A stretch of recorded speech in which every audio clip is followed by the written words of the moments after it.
A lot of you folks may not know this, and it should be common knowledge, but of course it isn't because the news media does not cover all the topics that are important to us as citizens for a reason. But another issue that's very near and dear to my heart is a law that's passed by Congress, and signed into law in 2005 by President George W. Bush.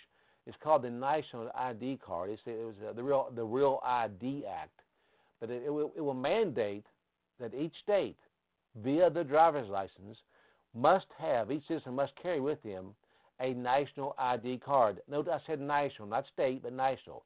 State ID cards are constitutional also, but I'm talking about now both state and national.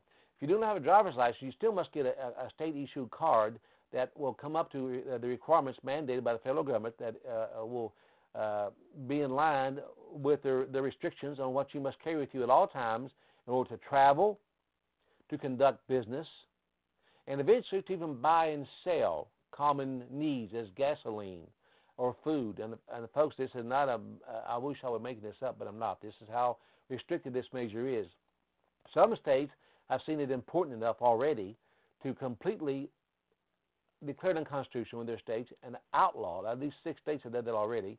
About 25 or 30 states have passed resolutions that they do not wish to go along with the National ID Act. West Virginia has not done that, and I say that to the shame and disgrace of our legislators, and especially our governor, for not making this an issue in this state. This National ID card is nothing more but another way to track, trace, and monitor everything about you. On this National ID card will be a digitalized picture, thumbprint if you will, numbered picture of your face that would be put on national and worldwide computers. Also, there will be required thumbprints, fingerprints if you will, eventually DNA, retinal scans, and eventually all of your personal data, your criminal records, your financial records will be required on this card that you must carry with you at all times. Now, this is not a joke. This is a for real issue, and we must stop it now in West Virginia. As governor of West Virginia, I can promise you this will not happen in this state. Now, federal government has already threatened the states that are trying to stop this by saying, all right, you can stop this, but if you do, your citizens and your state will no longer be able to travel outside the state on commercial transportation, airplanes, etc., because they won't have that proper ID. My friends, I don't want to see that happen anywhere to anybody. But if it means protecting the rights of citizens, then we must be willing and determined to stand our ground on the rights that are given to us. As free men and women, we are not to be restricted by any form of government, whether it be local, state, or federal, as to how we travel or what we do or what we must say and do. This must be stopped now.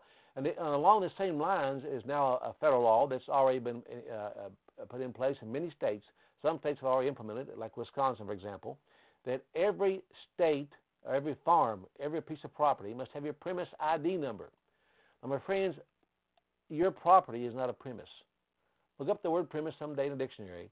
If you use the word premise, it becomes a state property.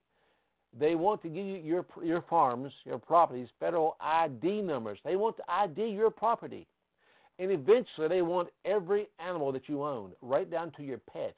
But right now they're talking about farm animals, dairy farmers, beef farmers, even poultry farmers, to chip their animals so that they can be tracked and traced, just like them with you and I tracked and traced.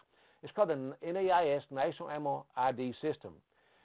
And this is absolutely an unbelievable grab of power to control not only our properties, but stop and think of the consequences of food control. If farmers do not follow this law, they cannot sell their milk at the market. They cannot sell their beef at the market. They will control everything that comes and goes, not only from our personal lives and transactions, but what we put on our table to eat will be controlled by the federal and state governments. This must be stopped. And in West Virginia, I can promise you as governor, this will not happen.